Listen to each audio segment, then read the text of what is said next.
Boa noite. Boa noite. Operação Lava Jato. Nestor Cerveró é condenado a 5 anos de prisão por lavagem de dinheiro. Na CPI da Petrobras, ex-executivo da Camargo Corrêa diz que sem propina a relação com a estatal seria difícil. A Câmara dos Deputados começa a debater o projeto de reforma política. Acidente com supercarreta de 104 metros e 500 toneladas fecha a avenida em São Paulo. Polícia Federal prende em Recife um dos chefes da máfia italiana de Nápoles. Ele vivia no Brasil há 29 anos. Shoppings de São Paulo driblam a lei e instalam vagas de estacionamento apertadas para caber mais carros.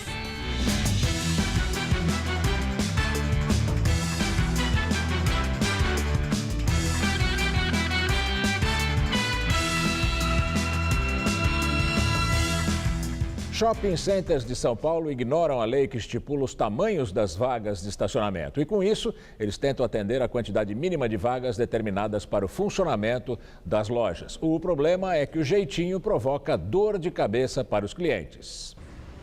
Olha só como esses carros estacionaram.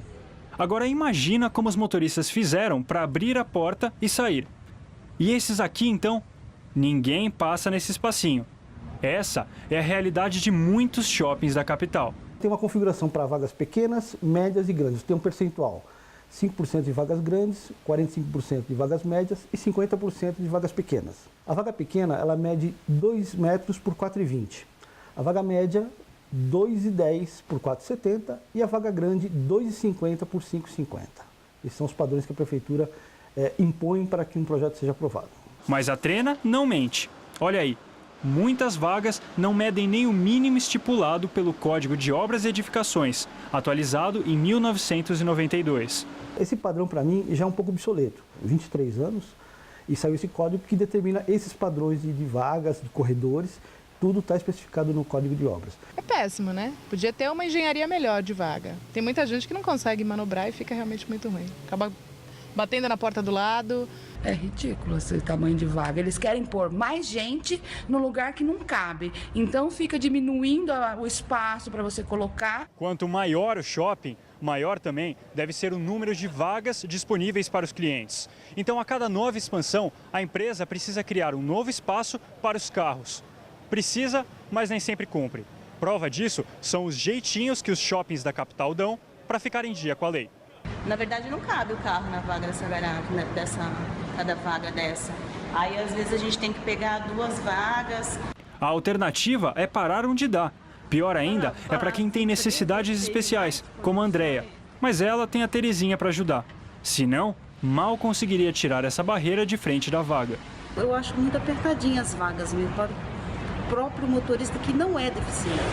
Se não tivesse você, por exemplo, Terezinha? Ela nem viria aqui. Tem gente que prefere estacionar na rua, até onde não é permitido, a pagar um estacionamento apertado. Os carros modificaram muito de tamanho, de largura, raio, de curvatura, né? Eu acho que uma vaga assim, boa para São Paulo, a título de exemplo, seria em torno de 2,5 por 5 metros. Ela comporta 98% dos veículos do mercado. Em nota, a Prefeitura de São Paulo informou que o Código de Obras e Edificações está sendo revisado e foi elaborada uma minuta de lei que está em fase final de análise. A padronização técnica das vagas de estacionamento deve ser feita através de decretos de regulamentação desse novo código. O órgão esclareceu ainda que as subprefeituras fazem a fiscalização dos shoppings. Uma carreta superdimensionada quebrou hoje de manhã na Avenida CUPC, na zona sul da capital. Parte da carga de 565 toneladas atingiu 2 lojas. Ninguém se feriu, mas os problemas no trânsito foram grandes. O comboio, monitorado pela Companhia de Trânsito, seguia de madrugada pela Avenida CUPC, no Jardim Miriam, quando o engate quebrou na subida. A parte que levava a carga, um transformador industrial de 200 toneladas, voltou solta na ladeira e bateu contra 2 lojas. João mora em cima de uma delas, mas às 4 da manhã já estava na calçada a caminho do trabalho e viu tudo. Vi quando que bateu ali, só deu aquele estrondo ali, na frente de casa. Vi quando ele pegou o transformador, aí deu aquela faísca, sabe? Aí ele entrou para dentro de casa. Foi feia a queda. Foi uma explosão. Foi uma explosão grande aqui, por causa do transformador aqui ali, ó. É uma carreta articulada de 104 metros de comprimento, apenas 6 metros a menos que um campo de futebol. São 32 eixos que comportam mais de 250 rodas. Com a avenida bloqueada no sentido bairro, a CET implantou uma faixa reversível na pista sentido centro. A região ficou sem luz porque no acidente a carreta rompeu os fios da rede elétrica. No fim da manhã, funcionários da empresa responsável pelo transporte começaram o trabalho de remoção. Olha, essas madeiras que estão chegando agora, o pessoal está descarregando, vão servir para calçar a carga, no caso o transformador, e aliviar o peso aqui nesta estrutura, onde estão os eixos que foram danificados. Esses eixos vão ser trocados aqui mesmo. Depois disso, é só engatar de volta essa estrutura nos cavalos. São 5 cavalos, 5 caminhões que puxam tudo isso aqui, que pesa 500 toneladas. Só que esse trabalho todo deve demorar, segundo a previsão inicial, 10 horas para ser concluído. A carreta partiu de Jundiaí há uma semana com destino ao Porto de Santos, trajeto que levaria 20 dias. O senhor não vai poder sair de carro tão cedo, né? Falaram para mim que é 3 dias, né? Mesmo assim tem que trabalhar, né? Vou de ônibus. Segundo a CET, a carreta continua no local e não há previsão de horário de retirada. A Secretaria da Segurança Pública divulgou ontem que houve um aumento no número de roubos de cargas aqui em São Paulo. Hoje, a nossa equipe foi ouvir os caminhoneiros que relatam uma rotina de insegurança. Edson acaba de chegar da Bahia. Foram 3 dias na estrada até o terminal Fernão Dias, em Guarulhos, na Grande São Paulo. São 5h30 da manhã, um dos horários preferidos pelos criminosos para o roubo de cargas. Ele nunca foi assaltado em São Paulo, mas em 30 anos de profissão já viu de tudo. Ali mesmo no Rodoanel, eles têm uma mania de vir com um carro pequeno. Aí passa para o seu carro e diz que está caindo alguma coisa. Se você parar, já para um carro atrás, pronto, os caras saltam armados, você vai fazer o quê? Aí leva a carga. Leva a carga e às vezes leva até com um caminhão com tudo. Alexandre está na estrada há 23 anos. Diz que já foi assaltado, mas não teve a carga roubada. Um amigo dele não teve a mesma sorte. Levou a carga, tirou a vida dele, caminhão não sei. A insegurança é muita, né? Relatos de violência são comuns entre os caminhoneiros. Alguns casos, né, que eu já escutei, que até de latrocínio, né? Mas geralmente a gente perde mais o pertence também. Quando a carga não interessa, a gente acaba perdendo nossos pertences, coisas pessoais mesmo. O roubo de cargas vem crescendo no estado desde 2010. Em abril desse ano, foram 761 casos em todo o estado, um aumento de 8,5% em relação ao mesmo mês de 2014. Só na capital foram 463, alta de quase 20%. Os crimes com mais prejuízos são aqueles que acontecem em depósitos, como em Santos, no litoral, e Campinas, no interior. Apesar dos altos valores, essa modalidade relacionada a quadrilhas especializadas representa apenas 8% do total. A maior parte são os chamados roubos de conveniência, quando os criminosos abordam os motoristas no momento da entrega, fazendo uso de grave ameaça e quase sempre de violência. Mas, segundo a Secretaria Estadual da Segurança Pública, apesar de muito numerosos, esses roubos não representam grandes prejuízos. Conviver com a insegurança já faz parte da rotina de quem trabalha na boleia. Estar sempre alerta também. Rodar mais assim em comboio, parar em postos mais movimentado, não dormir em lugares escuros. Polícia Federal prende em Recife um dos líderes de uma máfia italiana. Ele estava foragido havia quase 20 anos, condenado à prisão perpétua pela justiça italiana. Aqui no Brasil, Pasquale Scott era dono de uma empresa de fogos de artifício e de uma imobiliária. Foi a comparação das digitais que possibilitou à Interpol, no Brasil, identificar que o mafioso usava identidade falsa e tinha até CPF e título de eleitor brasileiros ilegais. Scott teve a prisão decretada pela justiça italiana em 1991 e foi condenado à prisão perpétua por porte ilegal de arma, extorsão e 26 homicídios cometidos entre 1980 e 1983. Ele é apontado como braço direito de Raffaele Cutolo, líder da nova Camorra organizada, uma das máfias mais violentas da Itália. Com a prisão, as autoridades italianas começam agora o processo de extradição dele para a Itália. Aqui no Brasil, a Câmara dos Deputados começou a discutir hoje a proposta de reforma política. Segundo o presidente da Câmara, Eduardo Cunha, do PMDB, a votação pode entrar pela madrugada.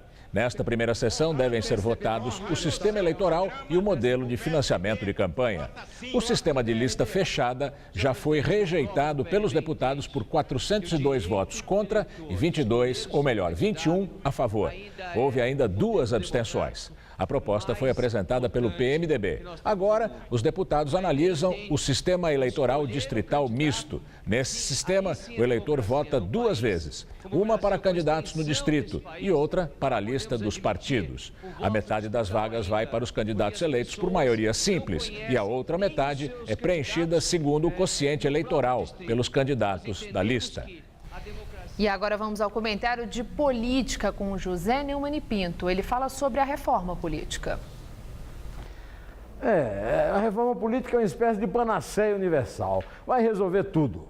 O PT acha que resolve tudo com uma constituinte específica para a reforma política, que responde à voz das ruas e que cria de uma forma definitiva o financiamento público de campanha.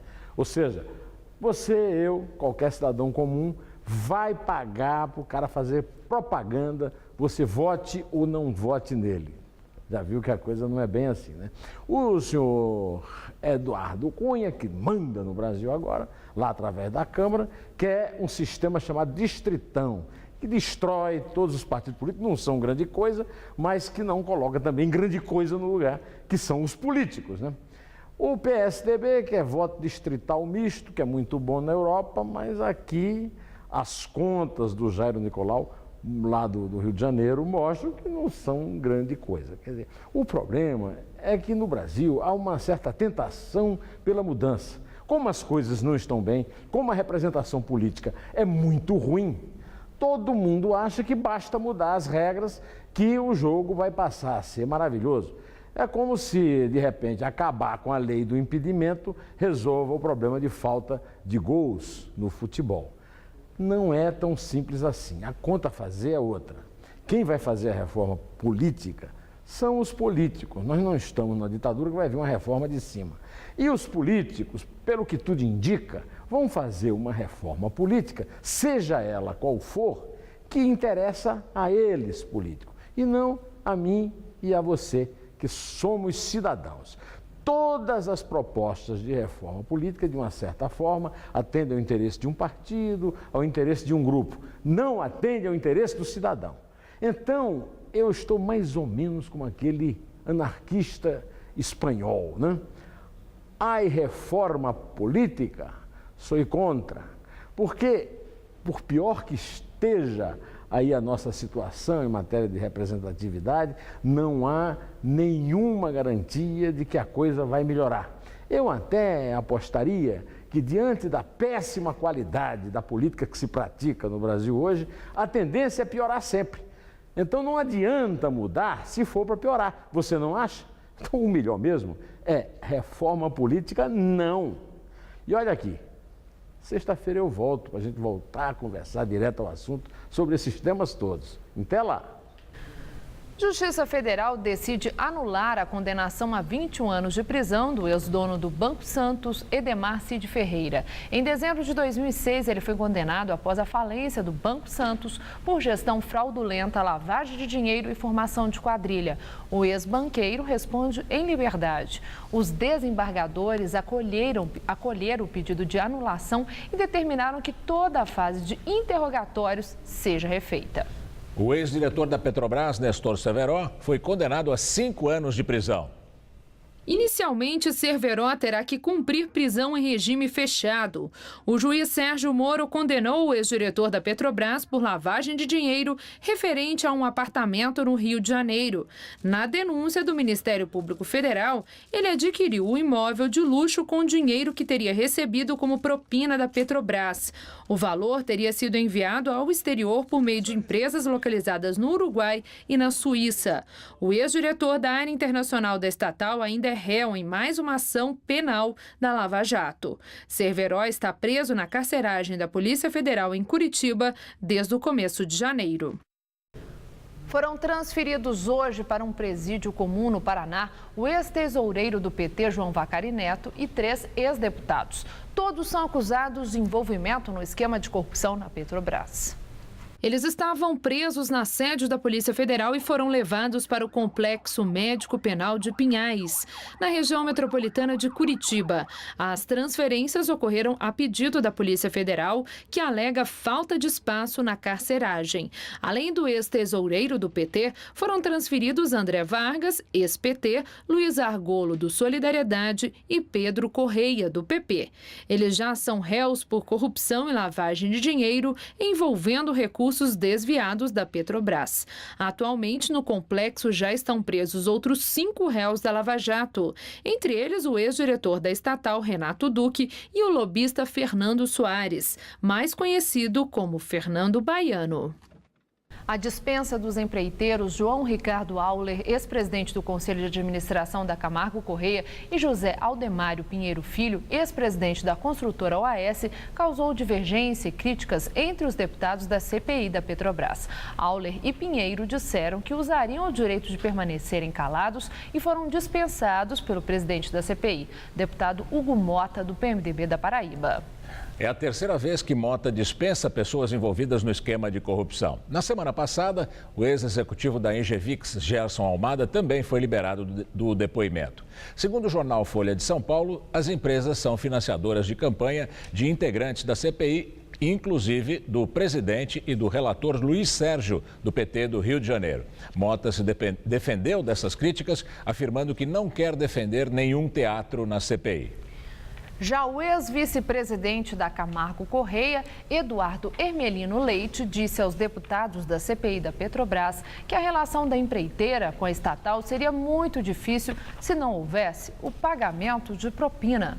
O executivo confirmou que a empreiteira pagou 110 milhões de reais em propina. Desses valores, 47 milhões foram pagos a Paulo Roberto Costa e 63 milhões a Renato Duque.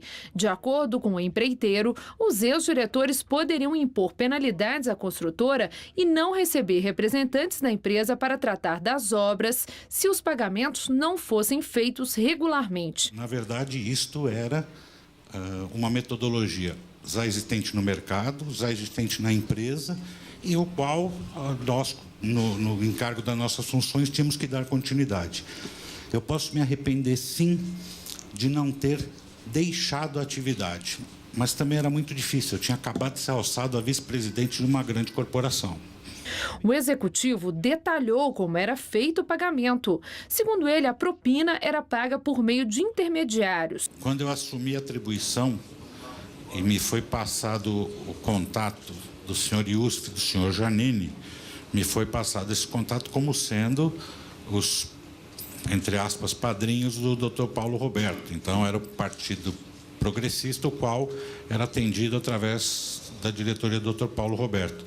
Do mesmo jeito que quando me foi passado o contato do Dr. Renato Duque, me foi também informado que era a diretoria que atendia ao Partido dos Trabalhadores. Eduardo Hermelino Leite indicou à CPI da Petrobras que denunciou outros gerentes da estatal como recebedores de propina, mas disse que não pôde dar detalhes porque o caso ainda está sob investigação.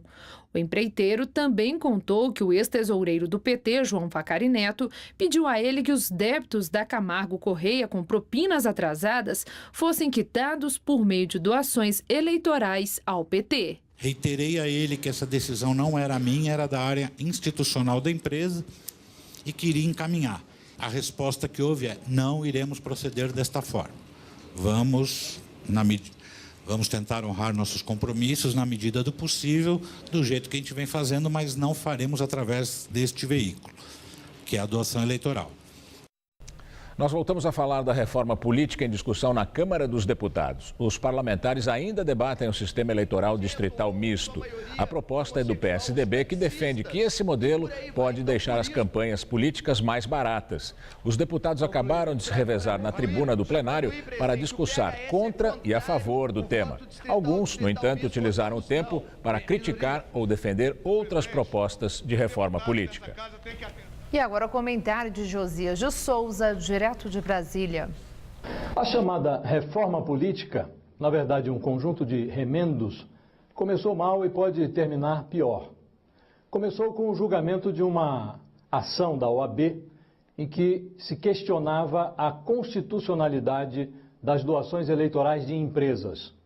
O Supremo abriu o julgamento, formou-se uma maioria no plenário a favor da inconstitucionalidade, portanto seriam proibidas as doações de empresas a campanhas eleitorais, mas o ministro Gilmar Mendes pediu vistas do processo e sentou em cima, não devolveu mais. Com isso, os políticos tiveram a oportunidade de armar a reação. E tudo aquilo que você faz em reação a uma notícia é o que você deixou de fazer por convicção ou por precaução. A reforma é longa, tem muitos temas envolvidos, esse assunto ainda vai longe, vai ter que passar pelo Senado, nós certamente vamos voltar a ele. Mas hoje vamos tratar apenas daquilo que deu origem a todo o processo, que é o financiamento da eleição. Como é que vai ficar? A maioria tende a aprovar um sistema misto, que é exatamente como é hoje. Tem dinheiro público, do fundo partidário, e o grosso vem das empresas, doações de empresas. A diferença é que, em vez de deixar isso na lei ordinária, isso vai ser escrito na Constituição. É uma forma de matar aquele julgamento que está correndo lá no Supremo Tribunal Federal. Fala-se em impor limites às doações das empresas, mas isso não está sendo discutido agora. Isso vai ficar para depois, numa lei que vai regulamentar a Constituição, sabe Deus quando isso vai ser votado. O Brasil não parece maduro para conviver com um sistema eleitoral que preveja o financiamento 100% público da eleição. Primeiro, porque o Tesouro está quebrado. Segundo, porque o contribuinte brasileiro não aceitaria bancar 100% da eleição, sabendo que os políticos não vão fechar o Caixa 2. Mas haveria fórmulas alternativas. Por exemplo, você poderia proibir as empresas de doar e manteria apenas doações de pessoas físicas. O empresário que quisesse fazer a sua doação, doaria do próprio bolso e não da caixa registradora da empresa, que inclui verba dos acionistas. Mas nem isso os parlamentares querem alterar. Por uma dessas maravilhosas coincidências, está em Brasília o empresário Ricardo Pessoa, que é dono da construtora UTC e coordenador daquele cartel que assaltou a Petrobras. Ele agora é delator, está falando aos procuradores. A expectativa é de que ele revele os nomes de outros políticos que receberam verbas sujas da Petrobras. Assim caminha o Brasil, um país sui generis, que não perde a oportunidade de perder boas oportunidades. Boa noite. As contas externas brasileiras tiveram um rombo de 6 bilhões e 900 milhões de dólares no mês passado, de acordo com os dados divulgados hoje pelo Banco Central. Mesmo acima da projeção do governo, o resultado é 25% menor que o déficit do mesmo período do ano passado. O gasto do brasileiro no exterior é o menor para o mês de abril em 5 anos. As despesas somaram 1 bilhão e 600 milhões de dólares, segundo o Banco Central. A queda de despesas no exterior aconteceu em um ano no qual o dólar tem registrado alta. O dólar mais alto encarece as passagens e os hotéis cotados em moeda estrangeira, além dos produtos comprados lá fora. Em visita ao México, a presidente Dilma Rousseff assina acordos de cooperação e diz que os países têm condições de dobrar o fluxo comercial nos próximos anos. Dilma foi recebida com honras de chefe de Estado pelo presidente mexicano Enrique Peña Nieto. A primeira visita de Estado ao México tem o objetivo de ampliar as relações comerciais entre os dois países. 8 acordos foram assinados em áreas como comércio, turismo, aviação e agricultura. Nós temos também oportunidades para avançar muito mais. Avançar mais, tanto nas nossas relações comerciais, como nos investimentos recíprocos que podemos receber uns dos outros. Os nossos números estão aquém do nosso potencial, do tamanho da nossa economia e da força dos nossos povos. Sem dúvida, eu concordo com o senhor. Temos condições de dobrar esse intercâmbio em alguns anos, senhor presidente. O Brasil é o 8º parceiro comercial do México, enquanto o país é o 11º parceiro brasileiro, com um fluxo comercial de 9 bilhões de dólares. A previsão é de que Dilma retorne ao Brasil amanhã. E o Senado analisa neste momento as medidas provisórias do ajuste fiscal. A primeira MP a ser votada é a MM5, que muda as regras para o acesso ao seguro-desemprego, ao abono salarial e ao seguro-defeso. Pouco depois das 7 da noite, a sessão foi interrompida por causa de protestos de integrantes da força sindical.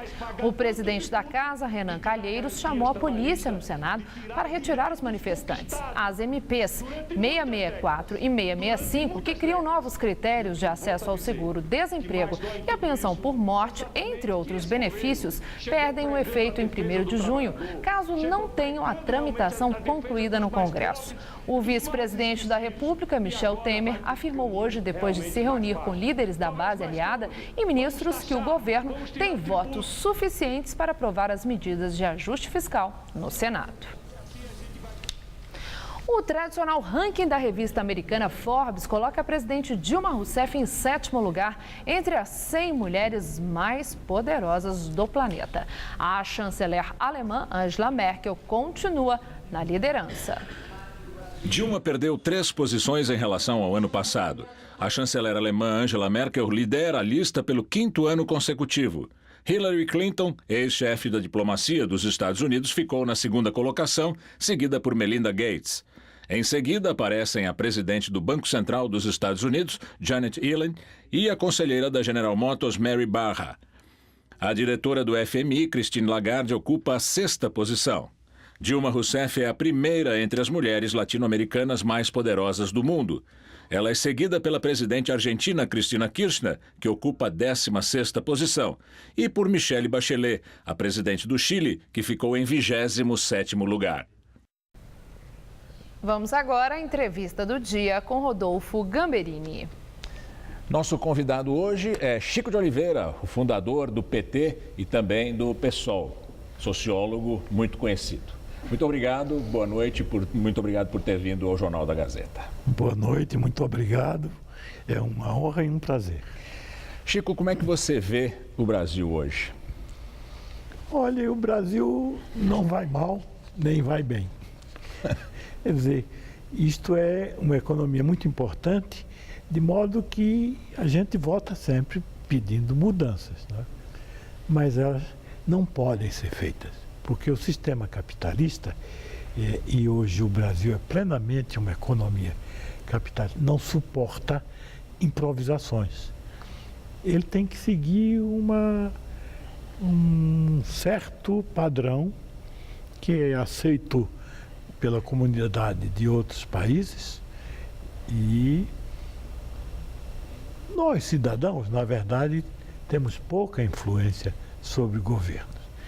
É bom que a gente tenha a ilusão de que influencia, senão você cruza os braços. Agora, há países capitalistas e países capitalistas. Há países capitalistas que são muito diferentes do Brasil, onde os controles sociais são muito maiores, onde a intervenção do Estado é maior, onde a intervenção do Estado é menor.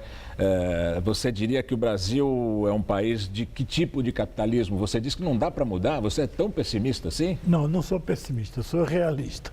Não dá para mudar porque você mesmo já citou, isso aqui é a 6ª economia mundial. Né? Sim. Você não brinca com isso. Os interesses são muito fortes e é bom que sejam. Eu não estou aqui fazendo uma posição moralista estilo DN antiga. Claro. Não, é bom que sejam, porque senão as empresas fariam qualquer coisa. Né? É bom aumentar o controle dos cidadãos sobre a política. Isso é muito difícil. Não é?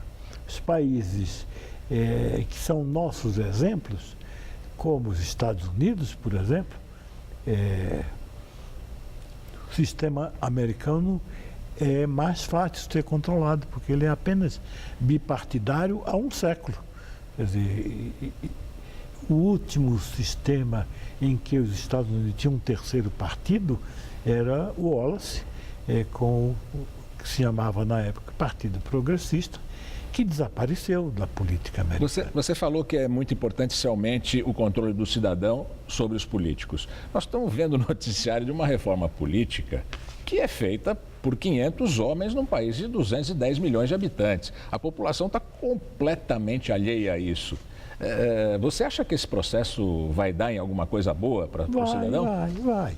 Porque você não pode ter a população de 200 milhões consultadas a todo momento. Isso não existe em país nenhum do mundo. Você acha que essa reforma política está sendo bem feita? Está sendo razoável, né? A reforma política nunca é bem feita como os eleitores desejariam. Mas é muito razoável, não tem nada muito escandaloso, nem nada muito conservador. Como diria um velho slogan, assim caminha a humanidade.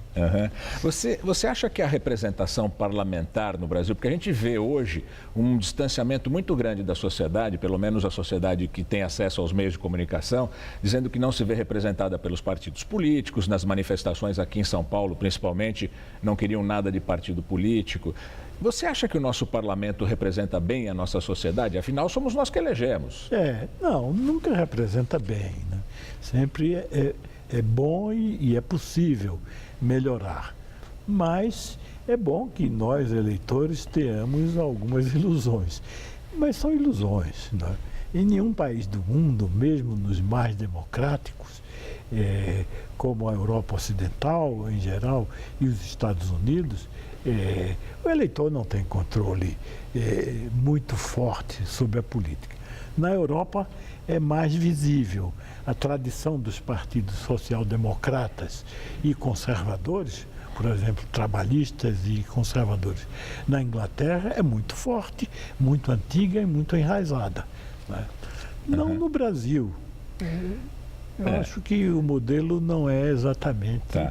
Há 3 anos, Chico, você, quando quando Lula fez aliança com Maluf na eleição do Haddad aqui em São Paulo, você disse que o Lula era um homem oportunista e sem caráter.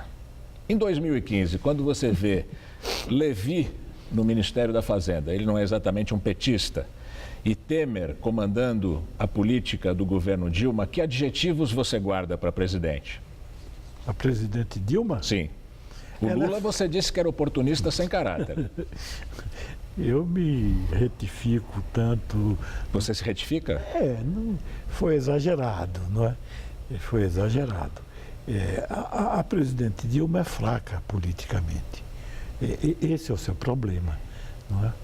Ela não tem cacife próprio e, por isso, ela caminha com muita dificuldade entre políticos que são muito fortes, como o próprio Lula, não é? Então, a gente espera muito do presidente em todos os regimes, mas eles podem muito pouco. Você acha que o Lula tem chance numa disputa presidencial em 2018? Acho. Por quê? Porque ele ainda é o político mais popular do Brasil, não é?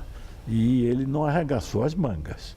Até porque não se sabe mesmo se ele será candidato ou não. Se ele for candidato, sai de baixo. Ele ainda é o político mais popular do Brasil. Como é que você vê o PT hoje? Olha, eu não quero ser muito pessimista, mas o PT já era. Aliás, já era em termos eleitorais ou em termos programáticos? Em termos programáticos. Em termos eleitorais, ele será, porque o sistema brasileiro tende a ser, como o norte-americano, um bipartidarismo forte. Mas o Lula ainda é o político mais popular do Brasil. Se ele indicar certa direção, não tenha dúvida que o processo político e eleitoral correrá por ali, né? Ele não é nenhum ingênuo Eu já dizia há algum tempo, eu retifico, taxá-lo de oportunista é um exagero, mas ele é um político muito hábil, vai voltar a fazer um discurso radical que vai ser falso, não é? Mas que falso radicalismo. É falso radicalismo. O PT não tem mais nada de radical. Eu fui parte do PT e nós, de fato, não queríamos um partido revolucionário. Queríamos um partido reformista, no bom sentido social-democrata europeu. Chico, infelizmente o nosso tempo se esgotou. A entrevista com você é sempre uma delícia. Muito obrigado por ter vindo ao Jornal da Gazeta. Muito obrigado a vocês e pela oportunidade.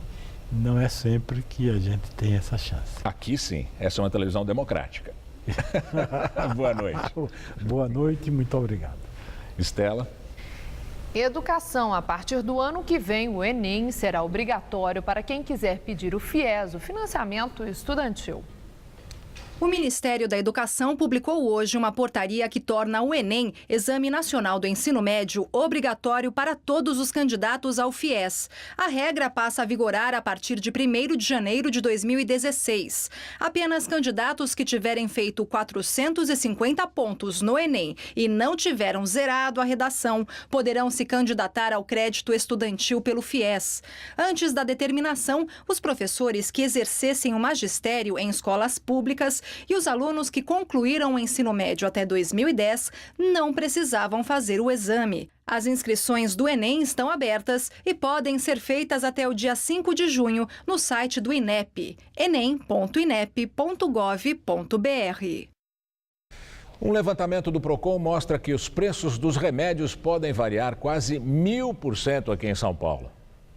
A pesquisa foi feita entre os dias 5 e 7 deste mês e analisou os preços de 68 medicamentos entre genéricos e de referência de 15 farmácias da capital paulista. Os preços variaram até 976%. Entre os medicamentos genéricos, a maior diferença foi encontrada no paracetamol de 200 miligramas. O preço médio é de R$ 4,00, mas o custo variou entre 90 centavos e R$ 9,69. Entre os remédios de referência, a maior variação foi de 296% na amoxicilina de 500 miligramas. Enquanto em um local, o produto era vendido por R$ 15,00, em outro chegou a custar R$ 61,00. A Polícia Civil anuncia que esclareceu o assassinato de uma estudante de 15 anos de idade, vítima de estupro no bairro de Cidade Ademar, na Zona Sul aqui de São Paulo. O criminoso foi preso hoje e contou detalhes da ação. O vídeo feito ontem pela polícia mostra Alessandro dos Santos Cordeiro, de 19 anos, em depoimento no DHPP, o Departamento de Homicídios e Proteção à Pessoa. Ele respondia sobre o estupro e a morte de uma vizinha de 15 anos de idade. Na gravação, ele conta detalhes de como abusou e assassinou Stephanie Oliveira dos Santos no último dia 4, em Cidade Ademar, na Zona Sul de São Paulo. Segurei no pescoço dela, aí eu fui e coloquei depois o travesseiro na cara dela. De acordo com a investigação, a garota tinha ido ao baile funk sem a permissão da mãe. Na volta, estava acompanhada da melhor amiga e do irmão dela, pai recente, casado, e que, segundo confessou aos policiais, era um apaixonado pela vizinha desde pequeno. Ele nunca se punha no local, na volta do baile funk, com a vítima e com a irmã dele. Tá? Então, isso caiu por terra, por testemunhas, que ele estava junto, né? A motivação é realmente a parte sexual. Ele queria ter um relacionamento com a vítima, tá? E esta o desprezava. Então, essa foi o ponto fundamental quando ele chegou a estuprar e matá-la. Segundo o delegado, o caso já está esclarecido, mas os laudos que devem confirmar a autoria do crime saem até o início de junho. Alessandro dos Santos Cordeiro está preso temporariamente. Hoje o nosso comentarista de política internacional, João Batista Natali, analisa um ranking que lista quais são as cidades mais seguras do mundo. Vejam que interessante. Hoje em dia, quase 500 milhões de pessoas vivem em todo o mundo nas cidades de maior tamanho. Um dos problemas é o de saber qual dessas cidades são as mais seguras. E foi justamente para responder essa pergunta que a unidade de inteligência da revista britânica Economist divulgou hoje, terça-feira, uma pesquisa muito esclarecedora. Como você já pode imaginar, São Paulo e Rio de Janeiro não saíram muito bonitas nesse retrato. Entre as grandes cidades latino-americanas, São Paulo e Rio perdem para Santiago do Chile, Buenos Aires e Lima. Na Europa, as cidades mais seguras são Estocolmo e Amsterdã. Na América do Norte, são os casos de Toronto e Nova York. E na Ásia estão Tóquio e Singapura. A ideia de segurança não significa apenas taxa de criminalidade. É uma ideia hoje bem mais ampla. Significa conforto e não correr riscos. É, por exemplo, a possibilidade de uma mulher que esteja sozinha não ser incomodada em transporte público por volta da meia-noite. Ou a possibilidade de crianças e adolescentes circularem por ciclovias sem o acompanhamento de um adulto. Há também a violência no trânsito. Uma das iniciativas citadas foi a contratação de 400 atores em Bogotá, na Colômbia. Há alguns anos, eles distraíam os motoristas quando fechava o farol. Diminuíram os assaltos, as brigas de trânsito e as trombadas. A pesquisa também fala de riscos de furacão ou terremotos. Mas a partir desse ponto, o que determina as coisas não é mais a cultura de um povo e as políticas públicas. Dividir espaços públicos com outras pessoas numa grande cidade é uma questão difícil, é complicada. Entram nisso a cultura e o respeito às leis. E entra nisso, sobretudo, a ideia de que todos precisam ter direitos iguais. O Brasil sai sempre perdendo, porque no passado nós experimentamos a escravidão. E por causa dela, as pessoas têm uma tendência desprezível de se enxergar como tendo mais direitos do que as outras. É assim que o mundo gira. Boa noite. Mais de 800 pessoas já morreram na Índia por causa do calor. Grande parte do país está sendo atingido por uma onda de calor, inclusive a capital Nova Delhi. Os termômetros chegaram a marcar quase 50 graus, mas grande parte das mortes aconteceu no sul do país. Hospitais da região recebem vítimas de insolação e desidratação extrema e estão lotados. As autoridades pedem que os cidadãos se hidratem e evitem sair às ruas.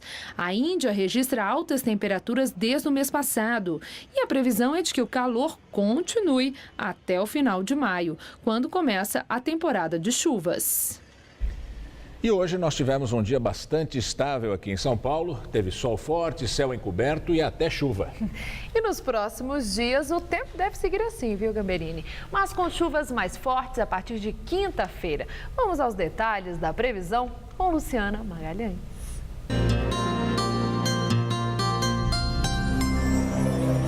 Um sistema de baixa pressão que se forma no litoral provoca chuva em todo o sul do Brasil.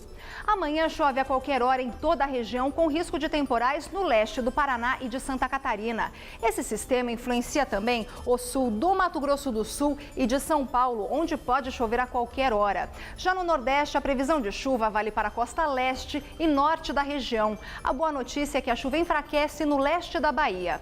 No norte, o tempo continua abafado e com chuva, mas do sul do Pará, passando pelo Tocantins até o Rio de Janeiro, uma massa de ar seco mantém o sol e o ar menos úmido. Máximas amanhã de 21 graus em Curitiba e de 33 em Cuiabá. Em São Paulo, a aproximação desse sistema de baixa pressão espalha muitas nuvens no centro-oeste, sul e também no leste do estado. Nessas áreas são esperadas pancadas de chuva passageiras à tarde. Nas demais áreas, o tempo fica firme. No centro-norte, máxima de 26 graus em Barretos e também em Franca. E na faixa leste, máximas também de 26 em Campinas e também em Santos. Até sexta-feira aqui na capital, o céu fica com mais nuvens, pode chover a qualquer hora e a temperatura cai. Amanhã, máxima de 25, na quinta, máxima de 23 e na sexta os termômetros não devem passar dos 21 graus. E você vai ver a seguir que São Paulo já tem um novo técnico. Agora chegou a vez de um colombiano. E na Áustria, adolescente de 14 anos é condenado por planos terroristas. Ele aprendeu a fazer bomba pela internet e entrou em contato com o Estado Islâmico. O governo federal está fazendo cortes nos gastos e ajustando suas despesas às receitas, como qualquer família faz quando as despesas crescem mais do que a renda. Agora, é importante que você saiba que esses ajustes são urgentes e necessários para preservarmos as conquistas dos últimos anos. Milhões de famílias saíram da extrema pobreza. Milhões de brasileiros realizaram o sonho da casa própria. Milhões de jovens conseguiram acesso ao ensino superior e aos cursos profissionalizantes. Os ajustes são fundamentais para que o Brasil reequilibre suas contas e avance no caminho do crescimento, com inflação sob controle, geração de mais empregos, mais renda e novas oportunidades para todos. Os ajustes são temporários, mas os seus resultados serão permanentes. Saiba mais, brasil.gov.br. Brasil. Ajustar para avançar. Se você quer estudar jornalismo, relações públicas, publicidade e propaganda ou rádio, TV e internet, a Faculdade Casper Liber é o seu lugar. Quer conhecer? Eu te levo! Aqui a gente aprende na sala de aula e também em laboratórios de rádio, fotografia, edição de imagens e estúdios de TV. Você também pode colaborar em revistas, sites, programas de TV e rádio laboratoriais. E tem oportunidade de estágio dentro da Fundação Casper Liber. São mais de 60 anos de tradição numa localização incrível. Faculdade Casper Libero, formando os melhores profissionais da comunicação. Quer saber mais? Acesse nosso site.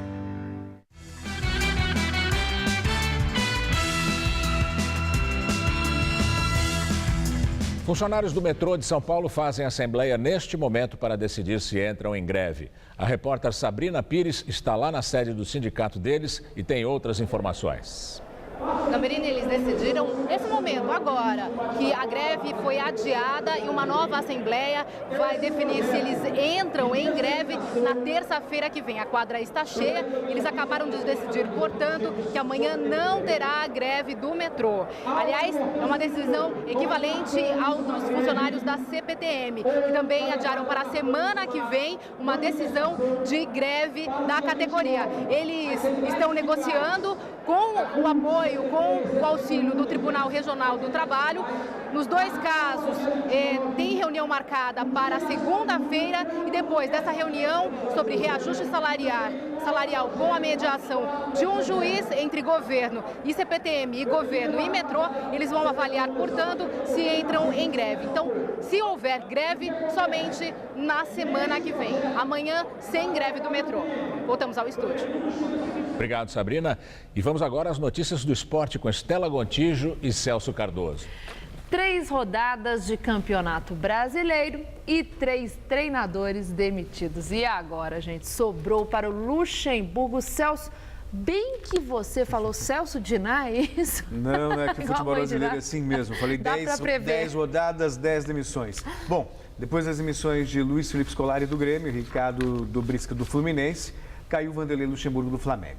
Ele não resistiu à derrota no último domingo para o Avaí, em Santa Catarina, e encerra de maneira melancólica a 4ª passagem pelo rubro-negro carioca. Luxemburgo, por outro lado, se mostrou surpreso com a demissão.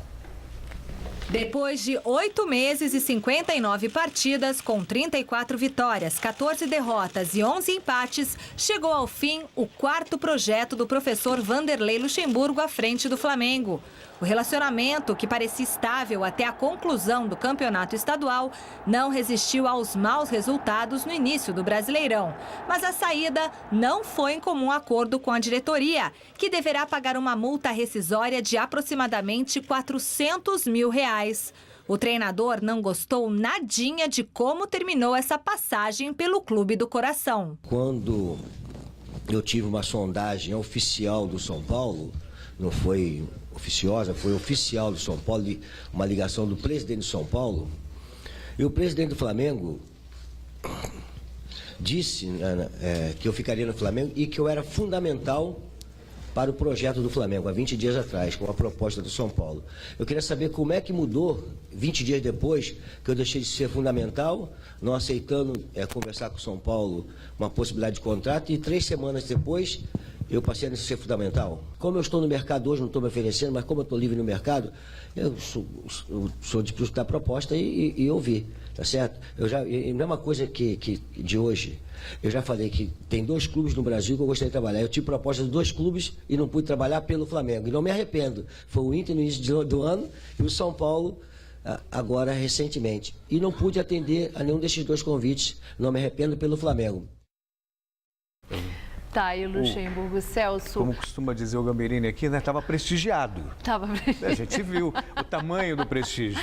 É verdade, a gente fala aqui, você sempre diz sobre o trabalho a longo prazo dos técnicos, mas no caso do Luxemburgo, o que você acha? Não, no futebol brasileiro é uma utopia. Veja só, você se reúne com seu chefe. Aí seu chefe diz, não, você é fundamental para o nosso projeto. E aí, 20 dias depois, por conta de uma derrota, se você é demitido, e isso acontece constantemente no futebol brasileiro. Eu disse aqui, são 3 rodadas, 3 técnicos demitidos, e não vou ficar surpreso se chegarmos à 10ª rodada e tivermos 10 técnicos demitidos. É a resposta mais fácil do dirigente para a péssima gestão. E aí o futebol também não melhora? Não. E o São Paulo, né, Celso, hoje anunciou novo técnico para a temporada. Trata-se do colombiano Juan Carlos Osório, de 53 anos. Ele assina com o Clube Paulista para comandar a equipe por 2 temporadas. Desde que Muricy Ramalho deixou o cargo, Milton Cruz comandou o time nos últimos 10 jogos, obtendo 7 vitórias e 3 derrotas. Ainda não há informações sobre a apresentação. Ou melhor, acabou de ser confirmado, na verdade, deve ser na quinta-feira. Ele que foi treinador do Atlético Nacional de Medellín, na última Libertadores da América, e ganhou 6 títulos por lá na Colômbia. Então você acredita na escolha desse técnico? Eu sempre fui defensor do trabalho de um técnico estrangeiro no país, até para acabar com essa soberba de que nós somos os melhores do mundo. E porque também há muito que aprender. A questão é, não adianta nada contratar um técnico estrangeiro, deixar ele aqui 15, 16 jogos. Que a gente acabou de falar. O Gareca no Palmeiras foi a mesma coisa. Aí os resultados não acontecem e manda embora. Então, eu penso da seguinte maneira, vai trazer um técnico estrangeiro? É porque confia nele, porque tem o perfil do clube e deixa ele trabalhar. A médio e longo prazo. A gente tem que assumir, nosso futebol não é o melhor do mundo mais, né? Não. A gente tem que aprender também. Exatamente. Muito obrigada, Celso. Boa noite, até amanhã. E é com você, Gamberini. O Iraque lança uma grande operação militar para tentar recuperar a cidade de Ramadi, que fica a 100 quilômetros de Bagdá e está em poder do Estado Islâmico. A ação começou pela província iraquiana de Al-Anbar, localizada no deserto ao nordeste de Ramadi, perto da fronteira com a Síria. Os extremistas já tomaram grandes regiões da Síria e do Iraque. Hoje, o Estado Islâmico divulgou um vídeo na internet com imagens da cidade síria de Palmira, que é dominada pelo grupo desde o último dia 20. No vídeo, as ruínas históricas da cidade, consideradas Patrimônio da Humanidade pela Unesco, aparecem intactas. A autenticidade da gravação ainda não foi confirmada. A destruição do sítio arqueológico de Palmira pelos combatentes do Estado Islâmico é uma das principais preocupações das autoridades. Polícia da Malásia revela as condições desumanas de acampamentos na selva, comandados traficantes de pessoas. Equipes forenses retiraram os restos mortais de dezenas de vítimas de traficantes que estavam enterradas em covas rasas, descobertas pela polícia em acampamentos abandonados. 139 sepulturas foram encontradas. As florestas localizadas no sul da Tailândia e no norte da Malásia são um importante ponto de parada de traficantes de seres humanos, que utilizam esses locais como cativeiro. Muitos imigrantes vítimas do tráfico são muçulmanos que fogem da perseguição em Mianmar e bengaleses. Na Áustria, um adolescente de 14 anos é condenado por planos terroristas. O adolescente é um turco que vive na Áustria desde os 8 anos de idade. Ele se declarou culpado no tribunal. Os promotores afirmam que, além de ter pesquisado na internet sobre como fabricar bombas, o jovem entrou em contato com militantes que apoiam o Estado Islâmico na Síria. Segundo o tribunal austríaco, ele planejava realizar atentados em Viena e vai passar pelo menos 8 meses num centro de detenção juvenil. E o Jornal da Gazeta termina aqui. Essas foram nossas principais notícias. Operação Lava Jato. Nestor Cerveró é condenado a 5 anos de prisão por lavagem de dinheiro. Na CPI da Petrobras, ex-executivo da Camargo Correia diz que sem propina a relação com a estatal seria difícil. Acidente com supercarreta de 104 metros e 500 toneladas fecha a Avenida de São Paulo. Polícia Federal prende em Recife um dos chefes da máfia italiana de Nápoles. Ele vivia no Brasil há 29 anos. Shoppings de São Paulo driblam a lei e instalam vagas de estacionamento apertadas para caber mais carros. A edição de hoje pode ser vista no site do Jornal da Gazeta. Mais notícias em nossa edição das 10. Uma boa noite para você. Até amanhã. Nós voltamos amanhã às 7 da noite em ponto. Boa noite e até lá.